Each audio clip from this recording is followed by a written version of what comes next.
indirect materials, which is we are going to discuss. So indirect material, what we have discussed, that we can have two kind of things in indirect material, right? So we can have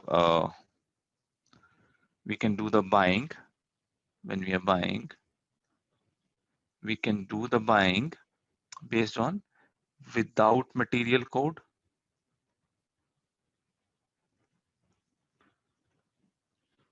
and we can also do the buying with material code.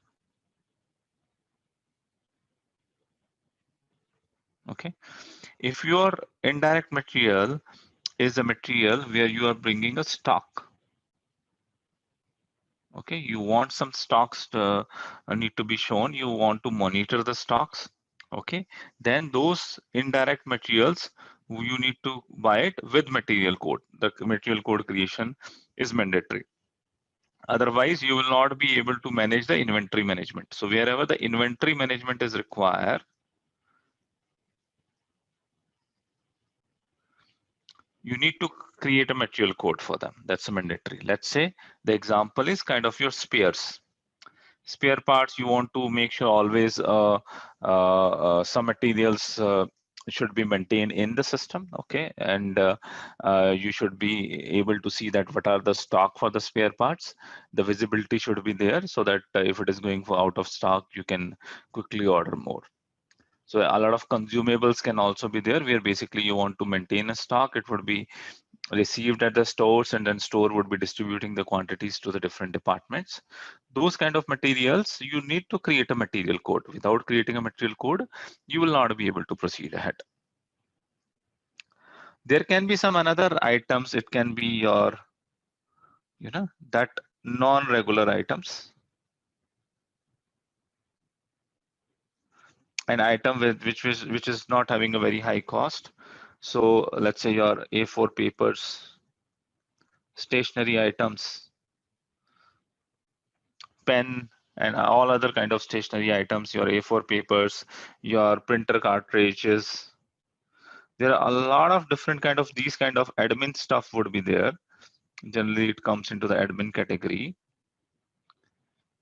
where your business would prefer to directly buy them as a text material by just putting a text in the purchase order without putting a material code, and then we basically control with the material group.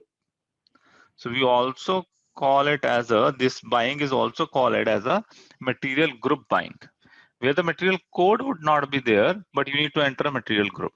So a lot of things, account assignment and other things would be controlled through your material groups. So material group become very important in this case where the material is not there. Okay, so that kind of material would be by under the that kind of material would be by under the without material code. But some businesses would be saying that I want each and everything, whatever I want to buy it, it should have a item code.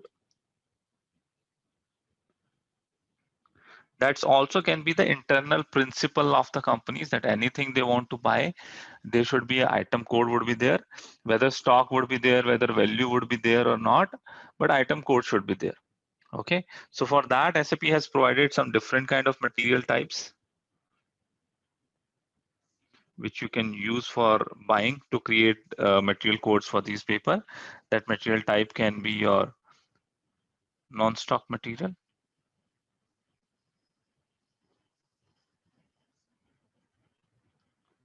non-value material.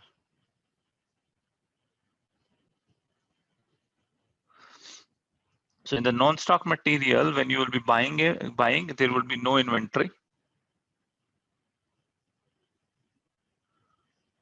It would be directly consumed.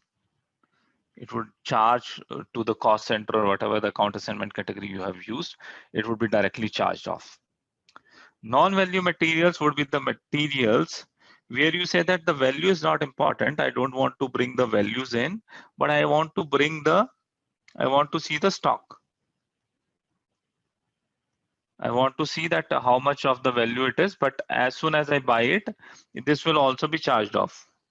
The value would be charged off, but to see the quantities, to see the stock in the system, I require material.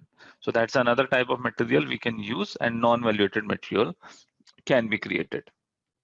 So that is what happens. Now the second thing is that what is the directions? Okay, what is the recommendation? How you would be consulting a business that what they need to do, whether they should go ahead with the non-stock material creation, non-value item material creation, or creating everything as a stock items, okay, or going ahead with this options where you can do a text buying. How you would consult your business, or what would be your recommendation as a consultant? Okay, it can be based on your experience, you can build it up. That what I can tell you based on my experience. I recommend business to go ahead with the generic items, to go ahead with the uh, buying with based on the material group. Why it is like that? Because what happens, this option is good, creating an item code is good. It gives you a lot of things into the system. It gives you a streamline reporting. Your reporting would be streamlined, so all the reports would be having a material code. The material code is associated with material group. So any report you want to see, you would be able to quickly get it generated. Once the materials comes into the picture, all the master data you can play around with the material. You can also play around with the purchase info records can come into the picture. So a lot of things you can do once the materials comes into the picture. A lot of control you can put it. So all the controls, all the reportings can be brought up. So functionality wise, this is very good. But what I have seen, the practical things, this going ahead with this approach required a lot of discipline.